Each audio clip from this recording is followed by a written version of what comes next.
Bismillahirrahmanirrahim. Assalamualaikum warahmatullahi wabarakatuh. Alhamdulillahirabbil alamin wassalatu wassalamu ala asyrafil anbiya'i wal mursalin wa ala alihi wa ashabihi wa man tabi'ahum bi ihsanin ila yaumiddin. Hadirin sekalian yang dirahmati Allah Subhanahu wa taala, kita bersyukur kepada Allah pada hari ini bisa berkumpul lagi di Masjid Namirah ini mengadakan kajian Al-Firqatul Najiyah, jalan golongan orang yang selamat, yakni orang-orang yang akan dimasukkan oleh Allah Subhanahu wa taala ke dalam surga Allah nanti di akhirat kelak. Dan untuk bisa menjadi orang-orang yang selamat masuk ke dalam surga Allah Subhanahu wa taala, ada beberapa hal yang harus diperhatikan, ada beberapa hal yang harus dipelajari. Salah satunya adalah yang akan kita bahas pada malam hari ini, bahasan yang ke-6 tentang pengertian la ilaha illallah. Dikarenakan kalimat ini adalah kalimat yang hari-hari kita baca. Kita baca di tasyahud awal, kita baca di tasyahud akhir. Tapi kalau ditanya apakah kita betul-betul mengerti maknanya? Apakah kita betul-betul mengerti syarat-syaratnya? Yang syarat-syarat ini adalah jumlahnya kurang lebih ada 7 dan tidak boleh hilang salah satunya. Mungkin selama ini kalimat ini hanya sebatas kalimat di lisan saja.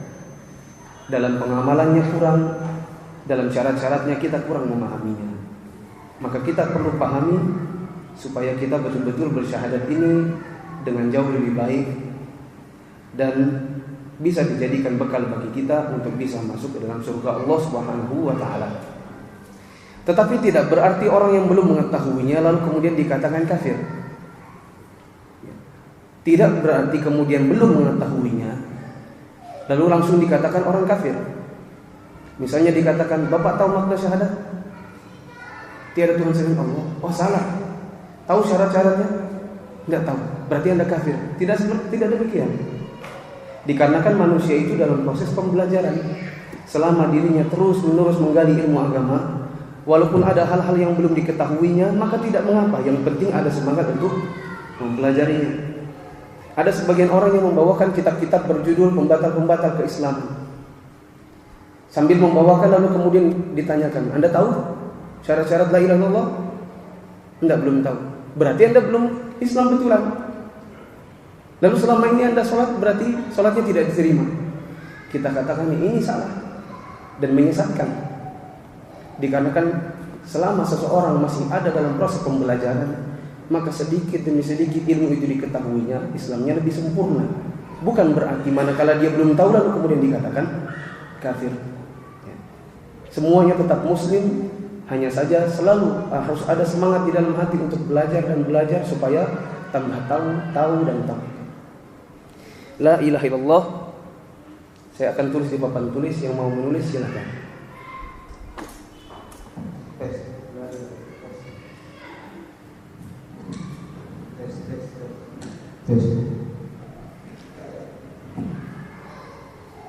Hari-hari kita membaca la ilaha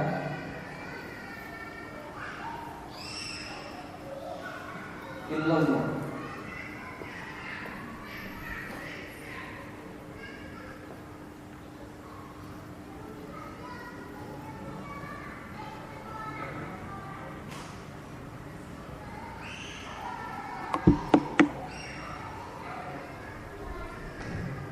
Apa maknanya la ilaha illallah? Saya yakin di antara kita kebanyakan mengartikan apa? Tidak ada Tuhan selain Allah. Pertanyaannya, apakah betul tidak ada Tuhan selain Allah? Jawabannya tidak. Tuhan ada banyak di dunia ini. Ada Tuhan Allah, ada Tuhan Yesus, ada Tuhan ini, ada Tuhan itu. Orang Buddha Tuhannya sekian, orang Hindu Tuhannya sekian. Tuhan itu ada banyak. Hanya saja yang dijadikan sesembahan atau yang berhak untuk dijadikan sesembahan hanya satu. Semua orang kalau ditanya, apakah Yesus itu bukan Tuhan? Orang Nasrani akan mengatakan Tuhan. Apakah Siddhartha Gautama itu bukan Tuhan? Orang Buddha akan mengatakan Tuhan. Jadi semuanya diakui sebagai Tuhan. Tetapi di antara Tuhan-Tuhan yang diakui oleh manusia, hanya ada satu yang berhak untuk disembah, Oleh karenanya para ulama menjelaskan la ilaha ini adalah lam an-nafiyah lil jins. Lam an-nafiyah lil jins. Ini adalah isimnya atau isimnya. Lalu kemudian ada khabar yang dihilangkan. Ini apa untuk yang belum mengerti tentang makna isim dan khabar, mubtada atau khabar. Tetapi tidak apa-apa. Kita lanjutkan lagi. La ilaha di sini ada khabar dari lam an-nafiyah lil jins yang seharusnya dimasukkan dan berbunyi hakun. Berbunyi hakun. Sehingga nanti bermakna tidak ada ilah, artinya sesembahan. Hakun apa artinya? Yang benar. Illa artinya kecuali. Allah.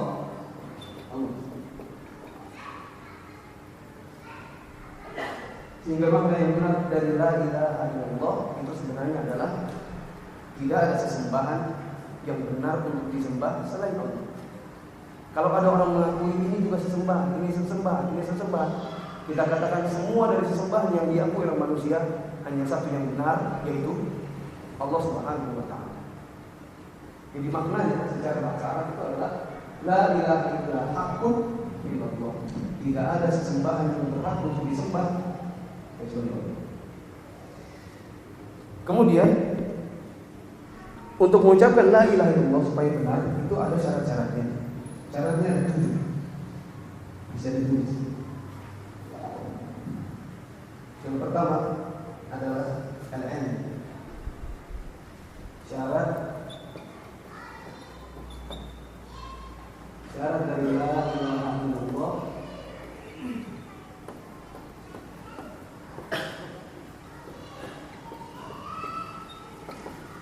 ada 7. Yang pertama al-ilm.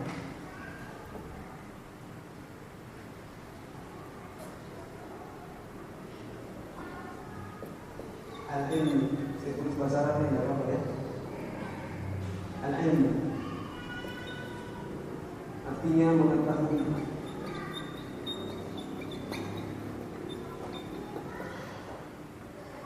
Yang kedua adalah al-yaqin. Al-yaqin artinya yakin.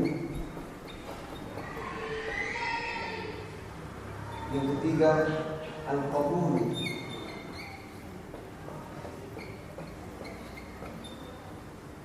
artinya menerima.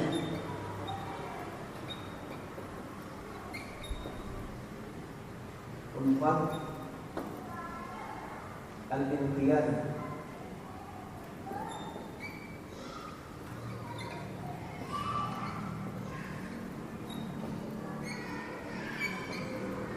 artinya patuh. Kelima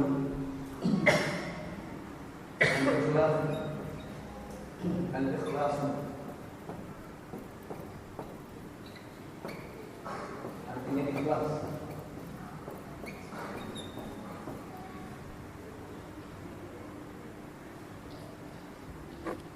Ini saya hapus ya.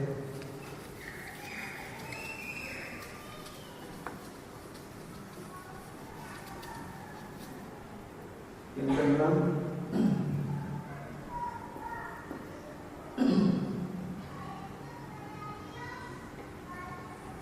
al-mahabbat. Al-mahabbat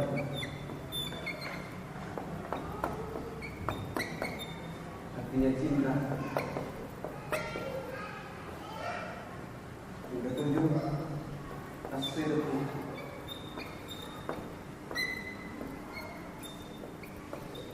artinya jujur.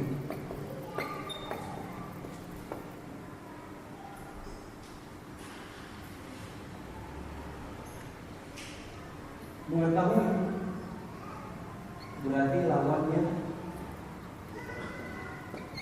Lawannya apa?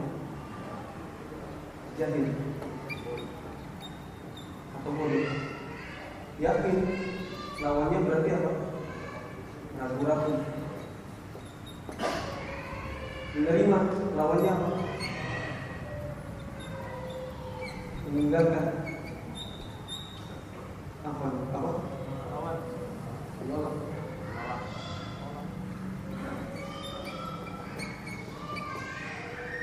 Aku, lawannya apa? Kembangkan.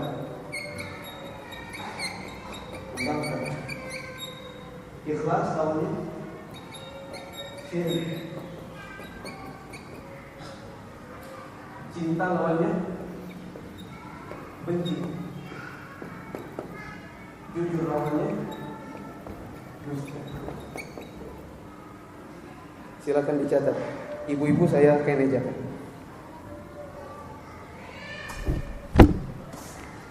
Tes.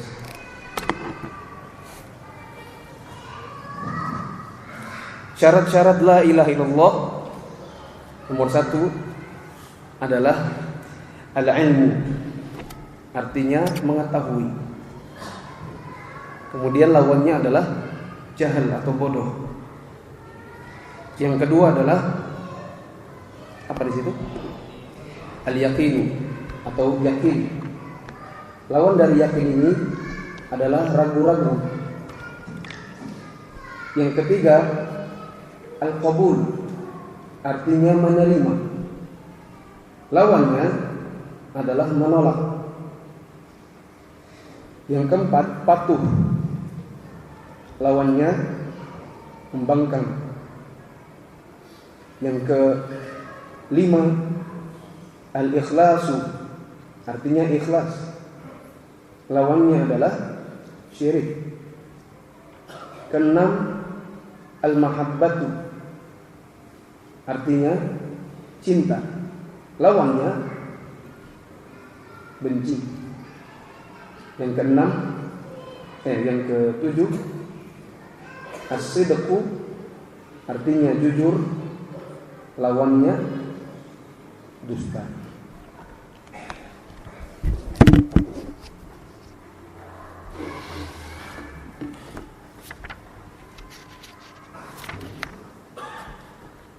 Nanti kalau ada yang tidak bisa lihat kan, nanti setelah Isya bisa didatangi papan tulisnya, ditulis atau difoto. Di zaman ini kan orang HP-nya rata-rata semua kamera kan, nanti bisa difoto saja. Saya jelaskan dari awal. Kalimat la ilaha illallah ini adalah kalimat syahadat. Kalau seseorang mau masuk ke dalam Islam, terlebih dahulu dia harus mengucapkan kalimat syahadat. Barang siapa mau masuk Islam tetapi dia tidak mau mengucapkan kalimat syahadat, maka dia belum dianggap Islam. Mengucapkan kalimat syahadat harus tahu maknanya. Maknanya adalah la ilaha illallah, yang sebenarnya kalau dipelajari dalam bahasa Arab itu ada khobar dari lam an-nafiyah lil jins yang sengaja dihilangkan. Kenapa sengaja dihilangkan? Dikarenakan sudah tahu takdirnya apa. Maknanya adalah la ilaha haqqun illallah. Artinya tidak ada sesembahan yang berhak untuk disembah selain Allah. Dan kalimat ini atau makna tidak ada sesembahan yang berhak untuk disembah selain Allah, ini sesuai dengan kenyataan yang kita hadapi sekarang. Di mana di kenyataan sekarang yang dijadikan sesembahan itu bukan hanya Allah saja. Umat Islam menyembah Allah, tapi sebagian dari mereka yang mengatakan dirinya Islam juga menyembah yang selain Allah. Seperti sebagian orang-orang yang memang orang-orang awam di tanah Jawa yang ada sekarang, di mana mereka kalau ditanya siapa Tuhannya mbok, dia mengatakan Gusti Allah. Tapi kalau ditanya hari-hari mbok nyembahnya siapa, dia bilang oh kita di rumah itu ada keris. Keris itu sesembahannya. Setiap malam Kliwon harus dimandikan supaya nanti kerisnya tidak gerak-gerak sendiri.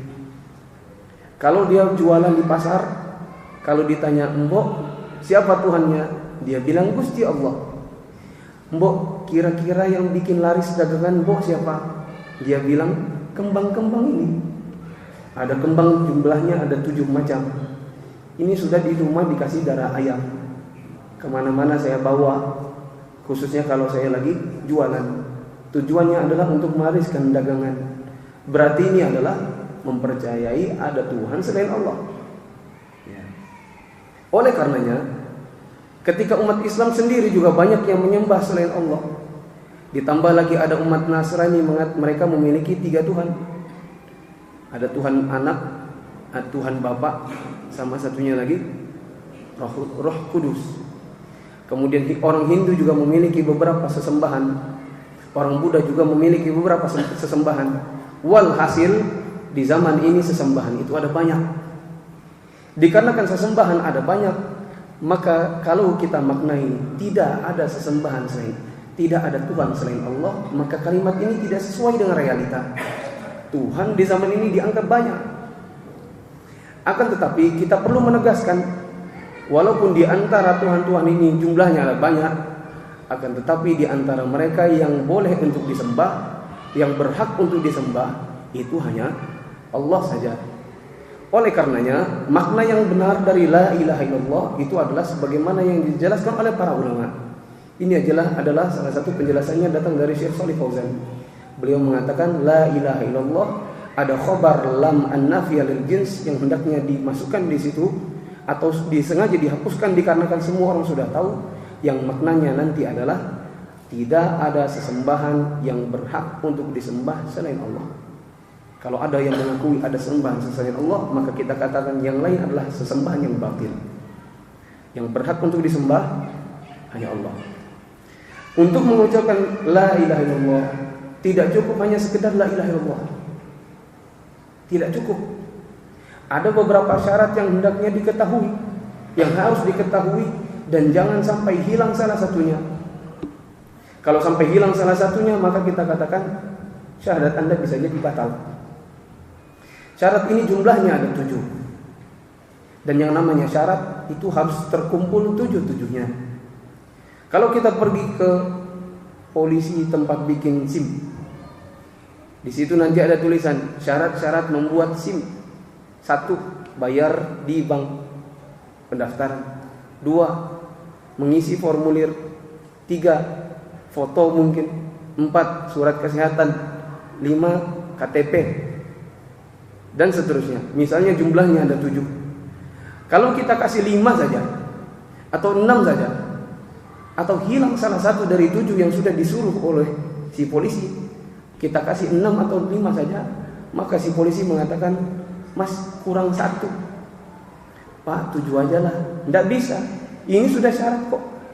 Kok mau ditawar-tawar lagi? Bayar dulu. Saya nggak mau bayar. Ya udah nggak bisa. Oh, ini udah bayarannya. Mana fotonya? Nggak punya. Foto dulu. Saya nggak mau. Ya sudah, terserah kamu. Mana KTP-nya? Nggak punya. Umurmu berapa? 15. Berarti belum bisa. Kan begitu. Itu yang namanya syarat-syarat. Semuanya harus terkumpul pada satu paket. Tidak boleh hilang salah satunya. Syarat-syarat la ilaha illallah ada 7. Yang pertama adalah al-ilmu. Artinya tahu. Tahu apa? Tahu maknanya. Dan lawan dari tahu ini adalah tidak tahu. Dulu waktu saya di Riyadh, sambil kuliah, saya sambil kerja jadi dai di salah satu maktab dakwah. Karena saya orang Indonesia dan sedikit sekali orang yang baru masuk Islam dari kalangan orang Indonesia, karena memang mayoritasnya orang Muslim. Tetapi di negara-negara seperti Filipina, Sri Lanka, itu banyak orang yang bukan Muslim. Ada dai Sri Lanka di kantor saya, itu setiap hari saya tidak tahu bahasanya dia apa, yang jelas bahasa Sri Lanka, tapi hari-hari kerjanya cuma nelpon. Karena biasanya ada orang Saudi punya pembantu orang Sri Lanka misalnya. Pembantunya agamanya bukan agama Islam. Maka biasanya nanti majikannya datang ke kantor ngasih nomor telepon. Ini nomor telepon pembantu saya, namanya ini, tolong ditelepon. Jadi listnya banyak. Jadi hari-hari kerjanya hanya nelpon. Apalah bahasanya, kia karehe, kuci-kuci tahe, apakah bahasanya itu? Pokoknya nanti isinya ujungnya aja kan? Ya. La ilaha illallah Muhammadur Rasulullah. Artinya sepertinya dia diejakan. Yang di ujung telepon itu lagi diejakan kalimat syahadat. Tapi tidak pernah dai-dai ini baik Filipina maupun Sri Lanka mereka cuma mengucapkan la ilaha illallah. Pasti nanti ada kalimat yang dalam bahasanya mereka sendiri. Ya, anggaplah la ilaha illallah kucu-kucu hela misalnya. Ya. La ilaha illallah kucu-kucu kota he. Misalnya begitu ya. Artinya selalu diartikan. Kenapa kok diartikan? Supaya orang yang di ujung telepon itu betul-betul tahu maknanya apa. Karena kalau dia cuma mengucapkan la ilaha illallah tidak tahu maknanya, maka tidak ada gunanya dia syahadat. Ya. Begitu juga dai Filipina. Kalau kadang kita dengar dia lagi nelpon dengan bahasanya bla bla bla bla bla bla, nanti ujung-ujungnya ya, mari kita ucapkan, anggaplah begitu ya. La ilaha illallah. Siap ya? Ikuti saya. La ilaha illallah. Lalu dalam bahasa Filipinnya bla bla bla bla bla bla. Muhammadur Rasulullah. Bla bla bla bla. Selalu diejakan maknanya supaya dia tahu. Tidak cukup kalau dia cuma mengucapkan tapi tidak tahu maknanya.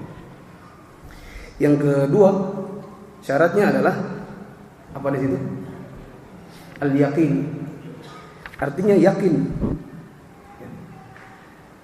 Harus yakin bahwasanya tidak boleh ada yang sembah selain Allah saja. Barang siapa meyakini ada yang selain Allah atau dia ragu-ragu bahwasanya Allah saja yang boleh disembah, maka dia tidak akan dianggap masuk ke dalam Islam. Sebagaimana orang-orang musyrikin di zaman dahulu. Sebagaimana yang saya sebutkan minggu lalu, bapaknya Nabi Muhammad namanya siapa? Abdullah, maknanya hamba Allah. Dan dia lebih dulu lahir daripada Nabi Muhammad. Berarti dia meyakini sebenarnya bahwasanya Tuhannya adalah Allah. Tetapi pada saat yang bersamaan, orang-orang musyrikin di zaman dahulu ketika diperintahkan oleh Rasulullah, sembahnya Allah saja. Maka mereka mengatakan, apakah kamu merintahkan kami untuk menyembah dari yang banyak jadi cuma satu? Sungguh ini perkataan yang aneh, kata mereka. Tidak mau mereka menerimanya dan ragu-ragu untuk menerimanya. Sebagaimana paman Rasulullah SAW dikatakan oleh Rasulullah SAW, ya ammi, qul la ilaha illallah. Wahai pamanku, ucapkan la ilaha illallah. Nanti aku jadikan ini sebagai hujjah di depan Allah bahwasanya engkau telah masuk Islam, supaya kamu bisa masuk ke dalam surga. Tapi kemudian dia ragu-ragu dikarenakan di sebelahnya, di sebelah si paman ini ada banyak orang-orang dari kalangan keluarganya yang masih kafir, lalu mengatakan, wahai Abu Thalib, apakah kamu tidak malu kepada nenek moyang kita? Dia ragu-ragu untuk mengucapkan sampai akhirnya ajal menjemputnya. Maka dalam keadaan ragu-ragu seperti ini, dia tidak akan dianggap masuk dalam Islam. Oleh karenanya para ulama sepakat bahwasanya Abu Thalib mati dalam keadaan kafir. Ya. Kalau ada yang mengatakan, tapi kalau kita tidak pernah lihat Allah, bagaimana kita yakin? Sebagian orang ada yang mengatakan begitu, Ustaz, saya bagaimana bisa yakin ada Allah? Saya lihat saja tidak pernah. Saya lihat saja tidak pernah. Kita katakan, antum kalau pergi ke pasar beli telur, itu antum bawa pulang dulu atau antum pecahin dulu telurnya? Tunggu ya, saya pecahin dulu. Iya kalau isinya kuning dan putih. Siapa tahu isinya es krim. Ya. Lalu dipecahin dulu satu-satu. Apakah begitu kita beli telur? Tidak. Kita yakin dulu isinya betul-betul kuning dan putih. Kita bawa pulang dulu, nanti di rumah baru dipecahkan. Artinya yakin dulu bahwasanya mau beli ini pasti isinya kuning dan putih sebelum dipecahkan. Artinya Tidak harus selalu yang tidak bisa dilihat lalu kemudian tidak bisa yakin. Kan ada tanda-tandanya. Misalnya pakai lampu dilihat, oh ada isinya, cerah, berarti beli. Cerah, beli. Cerah, beli. Kan begitu. Kita beli motor atau mobil, apa tes dulu 1 tahun? Katanya garansi motornya 5 tahun. Oh ini mesin cuci ya, bukan mobil. Garansi dulu 5 tahun motornya. Apakah kita pakai dulu 5 tahun baru kemudian bayar? Jawabannya tidak. Bayar dulu, yakin dulu bahwasanya motornya betul-betul tidak akan mati selama 5 tahun, baru kemudian ada penurunan atau apa namanya ini, penyusutan barang.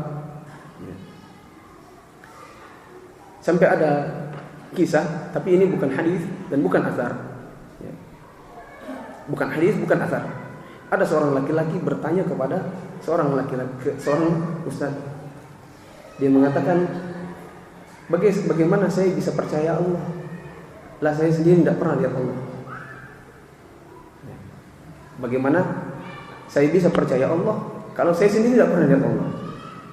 Dan kalau seandainya saya ditakdirkan sebagai pelacur, atau saya ditakdirkan sebagai maling atau pezina, masa saya yang disalahkan? Lah Allah kok yang takdirkan? Kata dia begitu. Kemudian kalau seandainya syaitan itu nanti juga dimasukkan dalam api, lah dia dari api kok, bagaimana syaitan bisa masuk ke dalam api lalu bisa merasakan sakit? Paham enggak? Dia bertanya kepada ustaz, saya tidak pernah lihat Allah, jadi saya tidak bisa yakin ada Allah. Kemudian dia katakan, kalau seandainya saya ini ditakdirkan sebagai pezina, maka mengapa saya yang disalahkan? Kan Allah yang takdirkan. Kemudian dia katakan lagi, kalau seandainya syaitan itu juga nanti dimasukkan ke dalam neraka, bagaimana dia bisa merasakan sakit? Neraka dari api, dia pun dari api. Maka si ustaz mengatakan, apa yang dilakukan oleh si ustaz? Ditempelin 1 kali. Laki-laki ini bertanya, saya bertanya baik-baik, kok saya ditempelin? Ustaz itu mengatakan, ini jawaban dari 3 itu pertanyaan semuanya. Semuanya ini jawaban, 1 tempelan ini jawaban untuk 3 pertanyaanmu. Kau mengatakan, saya tidak pernah melihat Allah, bagaimana saya melihat Allah? Saya tanya, kamu barusan sakit? Saya tempelin, sakit. Coba lihatkan kepada saya mana sakitnya, biar saya percaya. Dia mulai berpikir, iya ya, tidak bisa dikasih lihat sakitnya. Kau mengatakan, saya ditakdirkan untuk jadi pezina, kenapa saya yang disalahkan? Kenapa bukan Allah yang disalahkan? Saya tanya, saya tempelin tadi sakit? Sakit. Salahkan Allah, jangan salahkan saya. Kalau kamu mau. Yang ketiga, kamu katakan syaitan tidak bisa. Syaitan masuk di dalam neraka. Dia dari api, neraka dari api. Tadi tangan saya dari kulit, pipimu dari kulit. Apakah kamu tidak merasakan sakit? Sakit kan? Sakit. Jawaban dari semua pertanyaan ini. Oleh karenanya, kesimpulannya adalah tidak selalu yang tidak bisa dilihat, lalu kemudian tidak bisa diyakini. Yang ketiga adalah apa di situ? Al-qabul atau menerima. Yakni menerima segala bentuk konsekuensi dari syahadat la ilaha illallah ini. Diterima segala bentuk konsekuensinya. Konsekuensi dari la ilaha illallah berarti kita harus menyembah hanya Allah saja dan tidak boleh menyembah yang selain Allah. Berarti konsekuensinya adalah segala bentuk jimat yang ada di badan tanggalkan. Segala bentuk botol-botol yang ada di rumah yang masih tergantung dan isinya adalah raja-raja harus dibuang, dibakar. Segala bentuk ikatan-ikatan atau buhul-buhul yang ditempel atau digantung di toko-toko untuk diniatkan sebagai penglaris harus dibuang, dibakar. Ini adalah konsekuensinya dan harus dijalankan. Tidak boleh menolak. Aduh, ini takut saya nanti tidak bisa laris ini batu saya. Batu gunung maksudnya. Kita katakan enggak, yang bikin laris daganganmu adalah Allah. Allah yang takdirkan. Buang semua jimat-jimat itu. Harus menerima konsekuensi dari la ilaha illallah. Yang ke berapa di situ? Yang keempat apa itu? Patuh atau al-inqiyad. Lawannya adalah membangkang. Maka Allah, manakala kita mengucapkan la ilaha illallah, tidak ada yang berhak untuk disembah selain Allah, maka konsekuensinya adalah kita harus patuh kepada semua yang Allah perintahkan. Tidak ada lagi kata-kata saya tidak mau sholat. Kalau memang mau ucapkan la ilaha illallah, konsekuensinya Allah perintahkan sholat, maka sholat. Tidak boleh lagi mengatakan, aduh saya malas. Kalau mengatakan saya malas, berarti la ilaha illallah yang kita ucapkan ini hanya cuma ucapan tok, tidak memiliki pembuktian dan tidak memenuhi syarat-syaratnya. Saya tidak mau berjilbab.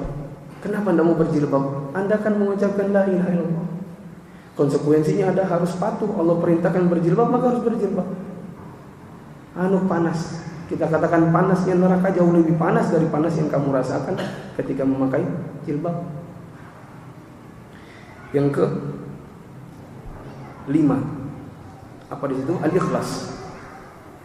Berarti menyembahnya hanya Allah semata dan tidak boleh berbuat syirik. Ini konsekuensi atau syarat, salah satu syarat untuk mengucapkan la ilaha illallah. Yang ke-6 adalah al-mahabbah atau cinta. Mengucapkan la ilaha illallah harus penuh dengan kecintaan untuk mengucapkannya dan mencintai yang disembahnya dan mencintai segala bentuk yang disuruh oleh yang kita sembah ini. Sebagian orang ada yang sholat, tapi dia sholat dalam keadaan terpaksa. Kalau dibangunkan suaminya atau dia dibangunkan istrinya, Pak, sholat subuh Pak, Mah, bangun sholat subuh, dia ngamuk. Dia katakan, lagi-lagi enaknya tidur, kenapa dibangunkan? Lalu kemudian akhirnya dengan dalam keadaan terpaksa dia pergi sholat subuh, dalam keadaan menggerutu, hatinya jengkel. Berarti kita katakan syarat la ilaha illallah Anda belum betul, belum benar-benar diucapkan sesuai dengan syaratnya. Karena kalau orang mengucapkan la ilaha illallah sesuai dengan syaratnya, ingat salah satunya adalah harus cinta. Bangkit untuk sholat subuh dalam keadaan cinta. Cinta sholatnya, cinta yang dijadikan objek dari sholat itu, yaitu Allah SWT. Tidak boleh dalam keadaan menggerutu pada saat sedang sholat, jengkel dan semacamnya. Yang terakhir adalah as-sidqu, yaitu jujur. Oleh karenanya tidak boleh kemudian orang mengucapkan la ilaha illallah dalam keadaan dusta. Sebagaimana ada seorang artis laki-laki, hanya dikarenakan atau dalam rangka untuk bisa menikahi pacarnya yang kebetulan muslimah, dia pura-pura untuk mengucapkan la ilaha illallah, masuk Islam di depan KUA misalnya. Tetapi di dalam hatinya, nanti kalau sudah selesai nikahnya, balik lagi ke agama, saya tarik ini perempuannya masuk ke dalam agamanya. Maka yang seperti ini batal secara tersendiri la ilaha illallah. Apa yang diucapkan menjadi tidak ada gunanya dikarenakan dia mengucapkannya dengan kedustaan. Dia ucapkan la ilaha illallah, tetapi bukan betul-betul untuk masuk ke dalam Islam, tetapi dikarenakan supaya jadi syarat saja supaya bisa menikah dengan pacarnya. Nanti kalau kemudian selesai dari nikah, balik lagi ke agamanya, kalau perlu tarik si perempuannya. Ya. Hamili dulu, baru kemudian maaf, saya sebenarnya masih Kristen. Kalau kamu mau, ya sudah, kita batal nikah, hamil sono sendiri. Jangan minta-minta ke sini. Kalau mau, ikut sini, masuk ke dalam agamanya. Ya. Wallahu a'lam bishawab. Kita masuk ke buku ini, bab 6, pengertian la ilaha illallah. Kata la ilaha illallah atau kalimat la ilaha illallah mengandung penafian terhadap segala bentuk penyembahan kepada selain Allah dan menetapkan bahwa penyembahan itu harus ditujukan kepada Allah semata. Dari mana kalimat ini bisa diambil? Dari kalimat ketika diucapkan la ilaha, apa artinya? Tidak ada sesembahan. Berarti ini menafikan semua sesembahan apapun. Kemudian kalimat setelahnya illallah, kecuali Allah. Berarti ini menetapkan hanya Allah saja dari semua sesembahan yang telah dibuang untuk berhak di dalam penyembahan. La ilaha itu artinya nafi, menghilangkan semua bentuk penyembahan. Kemudian menetapkan pengecualian, isbat dalam pengecualian, illallah, kecuali Allah. Allah berfirman, fa'alam annahu la ilaha illallah. maka ketahuilah bahwa sesungguhnya tidak ada Tuhan yang berhak untuk disembah kecuali Allah. Mengetahui pengertian la ilaha illallah ini adalah wajib dan harus didahulukan dari mengetahui rukun-rukun Islam yang selainnya. Rasulullah SAW bersabda, "Man qala la ilaha illallah mukhlishan dakhala jannah." Barang siapa mengatakan la ilaha illallah, tidak ada Tuhan yang berhak untuk disembah kecuali Allah, dia ucapkan dengan ikhlas, maka masuk ke dalam surga. Hadis ini adalah sahih, diriwayatkan Imam Ahmad. Orang yang ikhlas artinya orang yang benar-benar memahami pengertian la ilaha illallah, mengamalkan apa yang menjadi konsekuensinya, lalu mendakwahkan hal-hal tersebut sebelum mendakwahkan hal-hal yang lainnya. Karena kalimat tersebut mengandung pengesaan Allah yang merupakan tujuan diciptakannya Allah semesta, diciptakannya alam semesta ini. Rasulullah SAW pernah menyuruh pamannya Abu Talib menjelang meninggalnya. Rasulullah mengatakan, "Ya ammi, qul la ilaha illallah, kalimatan uhibbu laka biha 'indallah, wa aba an yaqula la ilaha illallah." Rasulullah mengatakan, "Wahai pamanku, ucapkanlah la ilaha illallah. Ucapan ini nanti saya akan jadikan hujjah atas keislamanmu di hadapan Allah, masuk surga." Namun pamannya enggan mengucapkannya. Hadis ini diriwayatkan Imam Bukhari dan Imam Muslim. Kenapa tadi dia enggan mengucapkan? Kenapa Abu Talib enggan mengucapkan la ilaha illallah? Dikarenakan di sebelahnya ada siapa? Ada keluarga-keluarganya dari kalangan saudara-saudaranya yang mengucapkan, "Wahai Abu Talib, tidakkah kamu malu kepada ajaran nenek moyangmu?" Perhatikan, memang kebanyakan orang menolak ajaran Islam di zaman ini dan zaman dulu adalah karena pengaruh nenek moyang. Selalu yang mereka katakan adalah, ini kan ajaran nenek moyang kita dari zaman dahulu. Selalu yang dijadikan dalil adalah nenek moyang. Misalnya sebagian dari orang-orang tua kita mengatakan, "Kamu kan masih anak bau kencur. Ini kayak gini, ini dari nenek moyang kita dari zaman dahulu." Ya, seperti teman saya di Samarinda, dia punya jualan. Jualan itu bareng-bareng sama bapaknya. Hampir di setiap sudut toko pasti ada kain putih yang digulung pakai benang hitam, digantung-gantung. Kemudian dia mulai cabut satu-satu setelah tahu bahwasanya ini syirik. Bapaknya ngamuk. Katanya, "Kamu nih mau cabut semua, tidur kamu di masjid sana, gak usah masuk rumah ini. Ini dari dulu nenek moyang kita yang ngajarin." Maka ini perlu diketahui bahwa orang-orang di zaman ini maupun di zaman dahulu, kebanyakannya kalau menolak ajaran-ajaran Islam, "Pak, ini syirik, Pak. Pak, ini gak ada tuntunannya, Pak. Pak, ini adalah perkara baru, gak ada ajarannya. Pak, ini begini, Pak, ini gak boleh, Pak." Semuanya yang dijadikan dalil apa? Kamu tahu apa? Dari dulu nenek moyang kita ngajarnya begini. Kita katakan nenek moyang kita di zaman dahulu, apakah mereka bisa baca Al-Quran? Ataukah setelah zaman-zaman setelahnya? Apakah orang-orang di zaman dahulu belajar hadis? Apakah orang-orang dulu berbahasa Arab dan bisa mengetahui masalah-masalah seperti usul fikih, qawaid fiqhiyah? Apakah mereka mengerti mustalah hadis? Jawabannya enggak. Orang-orang di zaman dahulu, sebagaimana kata Allah Subhanahu wa taala, kebanyakan di antara mereka justru tidak mengetahui. Oleh karenanya, kalau dalilnya adalah nenek moyang, jawaban kita nenek moyang di zaman kita dulu, mereka kebanyakannya tidak mengerti masalah agama. Kemudian Rasulullah SAW tinggal di Mekah selama 13 tahun. Beliau mengajak kaumnya bangsa Arab untuk mengatakan la ilaha illallah. Namun mereka kaum Rasulullah senantiasa menjawab, "Kami disuruh menyembah satu Tuhan saja.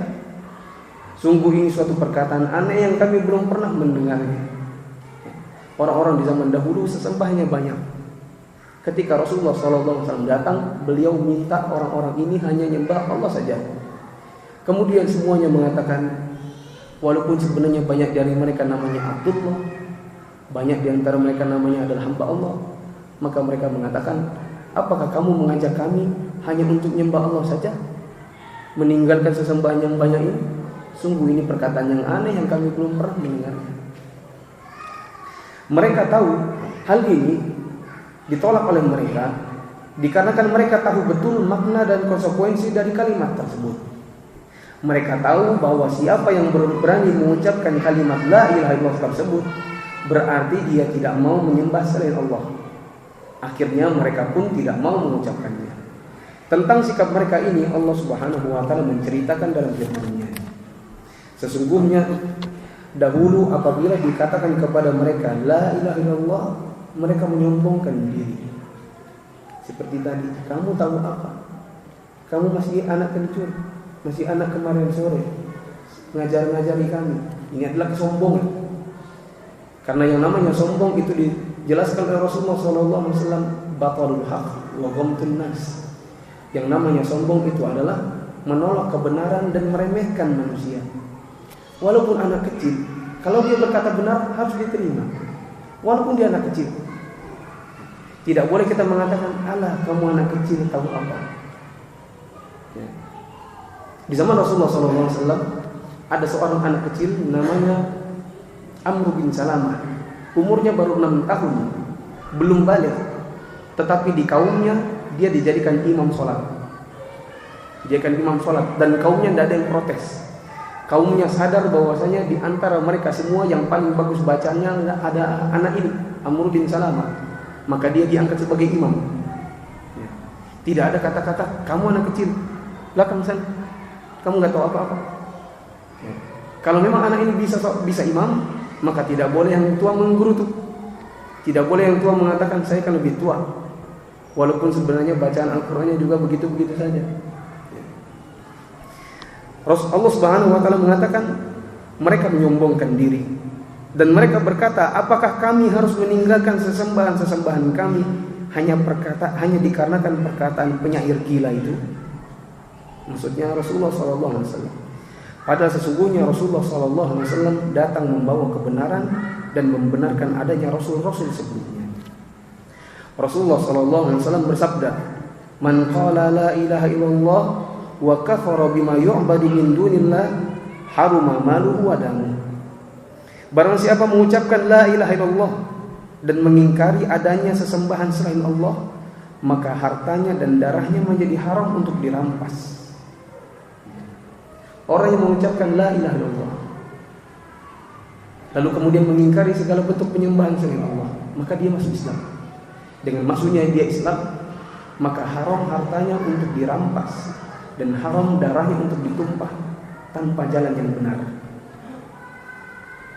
Saya katakan tanpa jalan yang benar, dikarenakan ada yang namanya merampas harta orang mukmin dengan benar. Ada yang namanya menumpahkan darah orang mukmin dengan cara yang benar. Siapa yang bisa kasih contoh? Siapa yang bisa kasih contoh? Di sini ada handphone satu. Kasih contoh. Apa contoh merampas harta orang mukmin secara benar? Orang yang berhutang kemudian. Ya, boleh. Ada orang berhutang, kemudian dia tidak mau bayar. Orang yang punya uang melapor ke pengadilan agama, minta supaya orang ini dilunasi. Lalu dia tidak mau bayar misalnya, tapi dia punya harta-harta yang bisa disita. Maka boleh pengadilan, boleh hakim merampas hartanya. Ditahan, dikatakan ini semua hartamu kami sita, kami jual dan kami bayarkan utangmu kepada dia. Kalau ada sisanya baru buat. Dikarenakan ada orang berhutang tapi tidak mau bayar. Atau ada orang punya harta yang banyak tapi tidak mau bayar zakat.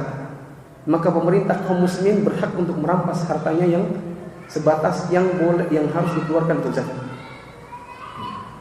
Apa contohnya merampas atau menumpahkan darah kaum muslimin dengan cara yang benar? Kisos. Apa yang lain? Rajam. Kalau ada orang membunuh orang lain dan sudah terbukti betul dia yang membunuh dan tidak ada penghalang-penghalangnya, alasan pembunuhnya pun bisa diterima atau tidak bisa diterima, maka dia dikisos. Manakala tidak ada pengampunan dan tidak ada penghalang untuk dikisos. Wanita yang berzina dan dia sudah pernah menikah berarti pernah rasain menikah maupun sedang jadi janda, sama saja. Maka kalau dia berani berzina, maka hukumnya adalah rajam. Ini adalah menumpahkan darah kaum muslimin dengan cara yang benar. Tetapi yang melakukannya hanya boleh pemerintah kaum muslimin. Tidak boleh ketua RT, tidak boleh ketua suku. Yang menumpahkannya hanyalah pemerintah kaum muslimin.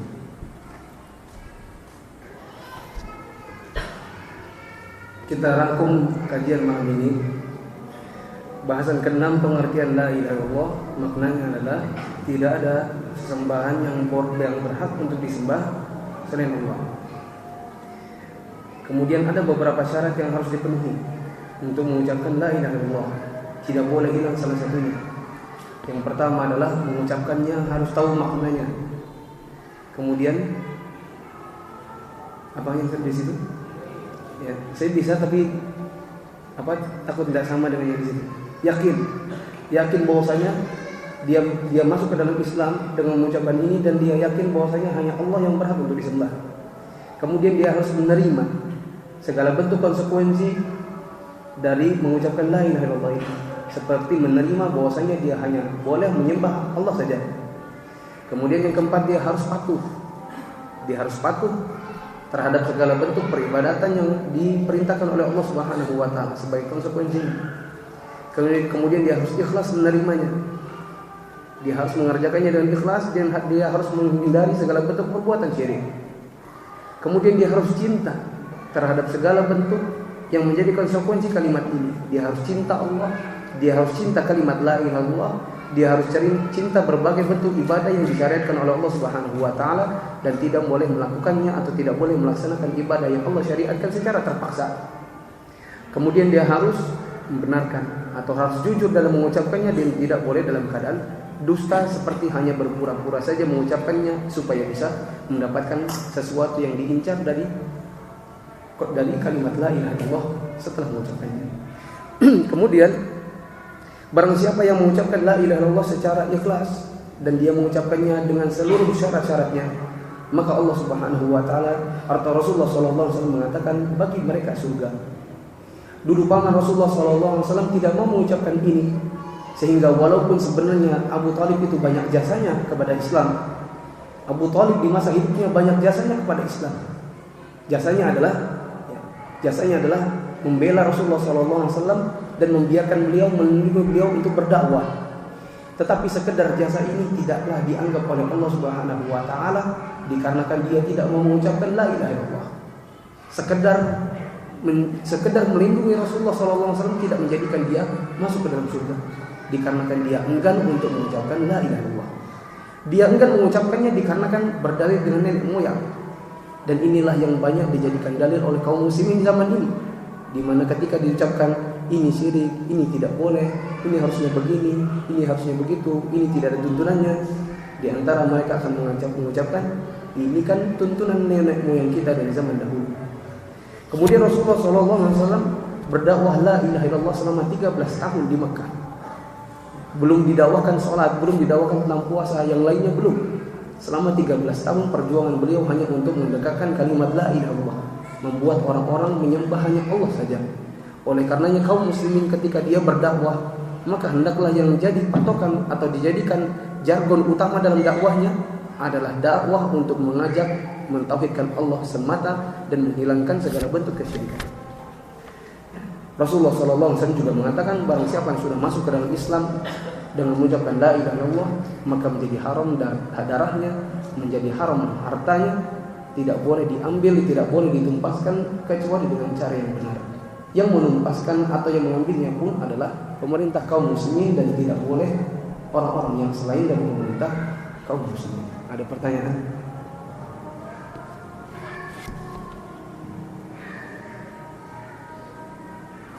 Subhanakallahumma wa bihamdika asyhadu an la ilaha illa anta astaghfiruka wa atubu ilaik. Wassalamualaikum warahmatullahi wabarakatuh.